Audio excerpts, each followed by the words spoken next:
Hello, আসসালামু আলাইকুম বন্ধুরা।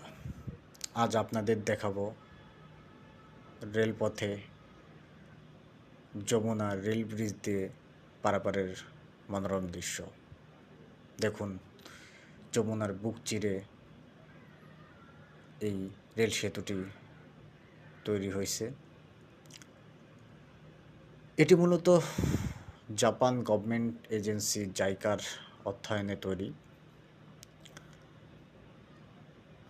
বাংলাদেশের বেশ কয়েকটি মেগা প্রজেক্টগুলোর মধ্যে এটি একটি। সবচেয়ে মজার বিষয় আমার কাছে যেটা মনে হয়, বাংলাদেশের যতগুলো মেগা প্রজেক্ট আছে, আমার মনে হয় সবচেয়ে কম সময়ে এবং দ্রুত সময়ে এই প্রজেক্টটি সম্পন্ন হয়েছে এবং মানুষের চলাচলের জন্য উন্মুক্ত করে দিয়েছেন। আগের যে রেল সেতুটি ছিল, এটি যমুনা সড়ক সেতুর সঙ্গে সংযুক্ত ছিল, যেখানে অনেক ধীর গতিতে ট্রেন চলাচল করত। সেই জন্য দুই প্রান্তে মানুষকে সিগন্যাল ক্লিয়ারের জন্য অনেক সময় অপেক্ষা করতে হতো। আমার একটি তিক্ত অভিজ্ঞতা শেয়ার করি। আমি একবার ঈদ যাত্রায় ট্রেন যোগে বাড়ি যাচ্ছিলাম।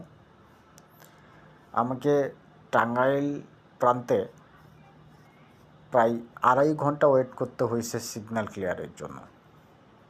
এরকম তিক্ত অভিজ্ঞতা হয়তো অনেকেরই আছে আমার মতো। তবে নতুন যমুনা রেল সেতুটি চালু হওয়াতে বাংলাদেশের মানুষের এই দুঃখটা ঘুচল। মূলত বলতে পারেন উত্তরবঙ্গ তথা রাজশাহী, রংপুরের বিভাগ এবং পাবনা, কুষ্টিয়ার যেসব মানুষজন এই রেল যুগে ঢাকাতে যাতায়াত করত, তাদের এই কষ্টটা লাঘব হইল এবং এই রেল সেতুটি তাদের একটা আবেগেরও জায়গা ছিল।